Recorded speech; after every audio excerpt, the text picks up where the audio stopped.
the Facebook page and in all of the usual places that you listen to Pure West Radio. And it is good to have your company and plenty on the way. We will kick off with a look back on Haverfordwest County's exciting run in Europe that ended on Thursday night with a battling performance against B36 of the Faroe Islands in Cardiff. We'll talk about that penalty decision, but look ahead with optimism to the new season that starts on Friday night with Pontypridd visiting the Oggy Bridgemeadow Stadium. We'll also be joined this evening by Fionn Ashman after Cresselli's ladies cricket side completed an unbeaten season yesterday, beating Hook in the Clive Huxley Cup final. And also sticking with local cricket, we'll look ahead to the Alec Colley Cup final and round up some of the action from the weekend. And with the Rugby World Cup not far off, we'll also talk about former Wales international Rob Evans joining Haverfordwest. That is all on the way between now and 9 o'clock this evening in the studio in Haverfordwest. Fraser Watson, evening to you. How are you? Not too bad, Ben. Fresh from a crucial relegation battle win for Llanrhian seconds against Loreni on Saturday in Division 4. So buoyed by that. Good stuff. It was a mixed bag, wasn't it, across all the divisions? We've got sure. plenty Mixed of bag play. of weather. Yeah, it was. It really was. Yeah. How did you go, Fraser? Any runs for you? 31, Ben. 31 in the stand of 98 with Chris Cousins. He was playing baseball. I was a lot more reserved. Gordon would have fallen asleep. It was baseball and boycott at the other, was it? That's very much so. Very much so. Good stuff. Gordon, how are you? I'm very good, very good. Yeah, I braved Storm Anthony on Saturday afternoon. I went down to watch Langham play Tish. It was quite an entertaining game. Nice to see Carl Reid batting again. I saw him go for a 6 and he was caught by Matthew Kiff. Unlucky, really, but you did have half a century. Fair play to you. Yeah, it was good to see some matches finish. Obviously, some didn't even start. The weather was a mix. Exactly. Yeah, I popped down to Neyland as well, Ben. The title's all over now, mate. Well, we might come to that a bit later. It does seem that way, though, doesn't it? Yeah, same here weather-wise. I've had enough of running in the rain, actually. So hopefully we might see some summer weather. Tom, try some singing in the rain, Ben. Well, honestly, I'd try anything to stop it raining. We just need a summer, don't we? That's what we want. We do. Last week. Read it in May. Tom, great to have you back with us. How are you? I'm very well, thank you. Just picking up on Gordon's comment there, singing in the rain. That was my last 7 days. Yes, you've been on stage, haven't you, for the last few weeks? And we very much missed you. It is really good to have you back. And before 9, you need to tell us about your skydive that's coming up in just a couple of weeks' time. So we will do that between now and 9. If anyone's got any advice for Tom, if you're watching in this evening, he's never done one before. I will never do one. Put it so you're much braver than me. Any tips for Tom, you can leave them on the Facebook page, and we'll read those out before 9 o'clock. But listen, I think there's only one place to start this evening, and it's by going back to Thursday night, because I know you were there, Fraser and Gordon, and we were all cheering on Haverfordwest County in Europe, and it came to an end last week. But actually, another brilliant performance, I thought, against B36. 1-1 on the night. We had that controversial penalty, of course. Fraser, what was it like in Cardiff last Thursday? It was tense, but I think they played it very well. They set about all 4 European ties the same way. They didn't look to go toe-to-toe with professional opposition in terms of intensity and attack, and you probably couldn't. You are playing teams with superior fitness levels. But they hung in there, and they hung in there well. They were resolute, and when they did need then to come out attack in the second half, like in the first leg, they carried threat. And Ben Fawcett getting the goal, and the place really did erupt then. The 2000s felt like a lot more. And they had every chance going in extra time. And it was obviously quite a cruel finish, the goalmouth scramble and the penalty and everything. But, it's a European run they can be proud of. I think they would have taken it beforehand. That doesn't make it any easier when you bow out like that. But, they've got a job now as well. They've got a job to come down from that emotionally and get themselves back on mentally and physically, because the season starts on Friday. Hitting the ground running isn't going to be easy when you've given the exertion they have, let alone the travel they have as well. So, it's been a great run. People have enjoyed it. It's dragged fans along the way. But now they've got to get back down to earth heading next Friday. We will pick out some of the stars of those 4 games. I thought there were so many Haverfordwest players that really did enhance their reputations over those 4 matches. Certainly the 2 in Cardiff. But Stevens kicked it off, and I think we do have to address the elephant in the room. Stephen Price has written shocking penalty call by the ref. So the first person we'll have to go to, I think, appropriately this evening. Let's go to Gordon Thomas for his take. I watched it on the telly. I couldn't believe what I was watching. What was the reaction in the ground like, Gordon, at the time watching it in real time? Yeah, it was disbelief, I think it was at first. So you could see by the fans, they were astounded by what the referee had given. The players on the pitch were obviously upset by the decision, but at the end of the day, you have to abide by the referee's decision, which they did in the end, to be fair. And they cruelly lost didn't lose the game, but they lost on aggregate 3-2 due to that penalty decision. It was one of them. Ben Fawcett had given us a lead. Unfortunately, it was Ben who would deemed to have handled it as well. There was nowhere where he could put his hands when that ball struck him. He didn't have him out. He had him to protect himself. But there we are. It's hit the arm, possibly. I don't know. But there was no VAR decision, which is questionable in a big competition like that. Mm-hmm. To be honest, that is a big. There's television there and everything else. Possibly VAR should be done in the preliminary rounds. It's just as important to any club playing in that competition. Yeah. And even though Haverfordwest and Chairman Rob Edwards will be delighted with, what journey they've had, it possibly could have gone to penalties that night, and we know what Haverfordwest had done in the past in penalties. So they're a bit like the Germans. They seem to always just sneak through. But I applaud Tony Pennock and the ground staff. They've done a fantastic job. The players have raised their game in this competition. But as Fraser has really pointed out, that Friday night is where it all begins again. The bread and butter in the Premier League. They need to hit the ground running. And it will be hard because they've had a hard month. 4 games has been tough and travelling.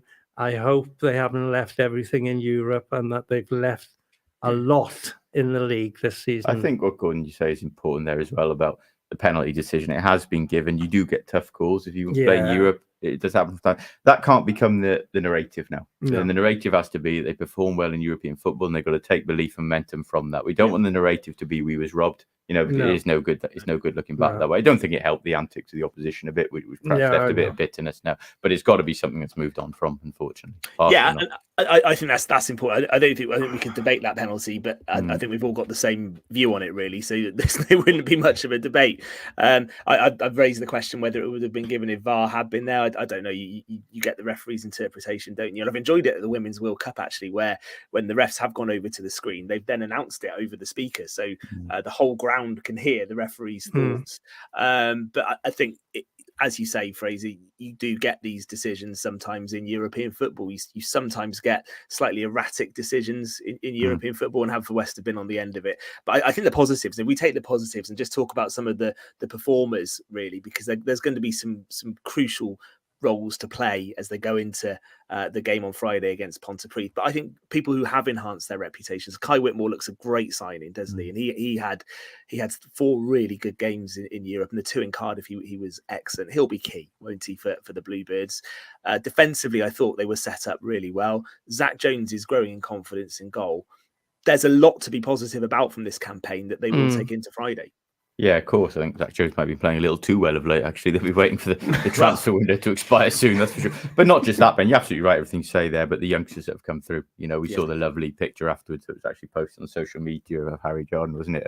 17-year-old boy going and thanking Tony Pennock for giving him the opportunity to play in Europe. Yeah, it was nice. Experiences that last a lifetime. Yori Humphreys, has experienced European ties, so many more as well, even those who are on the bench, to be involved in occasions like that. And of course, a lot of them were then utilised on Sunday against Cardiff under-21s and in the Nathaniel MG Cup as well. So, it's not just been about the performance and the new signings. There's a new generation which have benefited from these last few months as well. Yeah, and I have to say as well, I've been really impressed, and it's gone under the radar a lot. Ricky Watts has had a terrific 4 games. Yeah, absolutely. And he's had a stag do in between as well, lads. But he's managed to keep it together on that pitch. And his experience of playing at least 10 seasons for the Bluebirds has really shone in Europe. Fair play to you, Ricky. Well played. Yeah, superb. Yeah, and I think there'll be defences in the Cymru Premier having nightmares about defending a Jack Wilson long throw-in as well. I know. I mean, there was one that he launched in, and I think it was towards the end of the second half, and actually it was better than a corner. It absolutely, like, it just launched it, and so that's a real weapon as well. And I think you are right, Gordon, to pick out Ricky Watts. I think he was outstanding, and don't forget he had to go into the back three, didn't he? When Jazz Richards came off. Well, two things then as we look ahead to Friday. First of all, just a quick look back to yesterday. It was the Nathaniel MG Cup, I think it's called, isn't it? The Old Welsh League Cup. Yesterday, Cardiff City under 21s were the opposition. But Gordon, you're quite good on your Haverfordwest County stats and history. Have you ever seen a team as young as that take to the field? Never. Haverfordwest County have always brought through youngsters, but fair play. I suppose they're put in a bit of a difficult position, really, after we've just spoken about Europe. They got their first league game on Friday night. Yeah. Those boys needed a break. But it was a great opportunity that Haverfordwest did well to play so many youngsters. It must have been at least 5 or 6 debutants in that side. And yes, they were playing Cardiff under 21s. But even so, it was a great experience for those boys to go out and play on the meadow in front of a decent crowd. And they can only gain, from the experience of playing on that type of fixture. And hopefully it'll give them the appetite to work hard and work their way into the first team squad. Yeah, 471 were there yesterday, so fantastic. And it's a good crowd. To be able to produce a young side like that, and they gave it a really good shot against Cardiff yesterday, is testimony to the good work that's going on, beneath the first team as well. So on to Friday. Stephen's just said on the Facebook page, Corey Shepherd returns on Friday night for Pontypridd, doesn't he? Yeah, in that game, which is a 7:45 kickoff. Fraser, what's a realistic target now, do you think, on the back of what we've seen this pre-season, but obviously in competitive games? First and foremost, they have to aim for a top half finish this year, haven't they? Something they've targeted ever since Rob Edwards come in, and something they haven't actually achieved yet. Despite reaching Europe, they were in 7th place. They'll want to secure that now. They want to get that monkey off their back, I think. That's the first thing. Look, there is talk of higher. I wouldn't get carried away just yet. To be honest, it's a long campaign. It's one that fluctuates. We know that how that division is. There's always been a team cast adrift at the bottom.